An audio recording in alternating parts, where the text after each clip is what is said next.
Welcome back to the channel, guys. Wanted to highlight lead leg in impact and how to use it efficiently so you can find the most amount of rotation for your swing.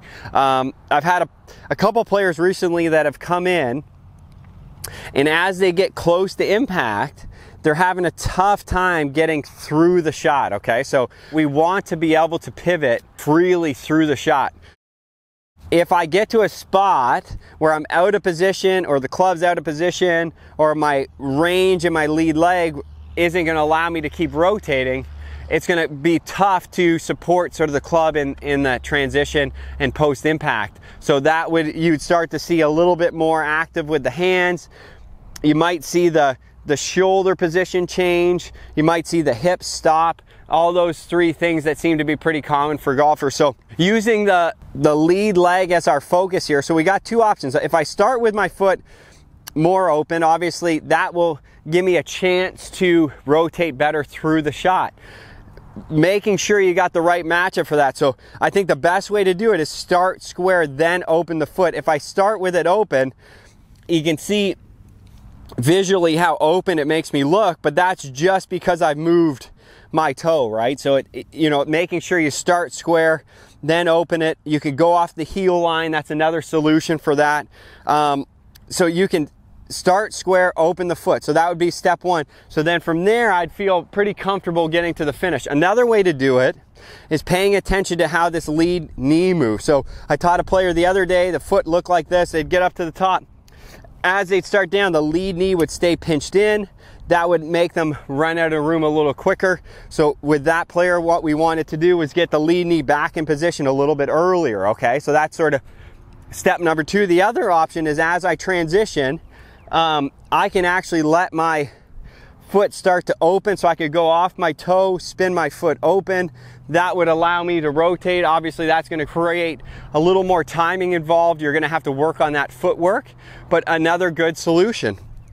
The last one is being able to push. So I work with a couple juniors. They push hard enough off the front foot where you actually see the front foot get light, come off the ground slightly, and then that allows the rotation. There's obviously a blend in there. We don't want to be snapping the knee straight. We want it to be pushing enough where we're still engaging the right muscles. So when I rotate through, it's still a safe motion. I don't want to be snapping my knee backwards. That's going to create unnecessary stress on the leg. So if I demo those three, first one, start square, kick the front foot open. So that's step number one. Just matching that, you know, foot position. I don't have to do too much.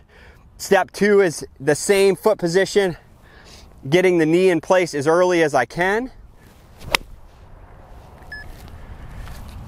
Step number three, or the third option, would be as I come down, having my foot almost get lighter, pivot, and then get back into position.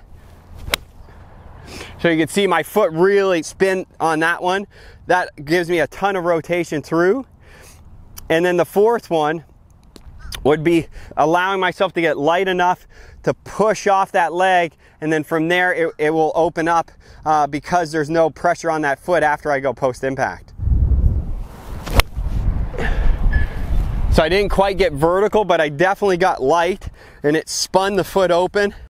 That's almost 94 with that feeling. So use those senses. Definitely different. Everyone's a little different there on what's the most natural. Start slow. Don't do that at full speed because it's definitely more challenging without the rhythm. You got to keep the rhythm. I'll do one more like that. This is just my stock one, trying to produce a little more energy. So foot flared.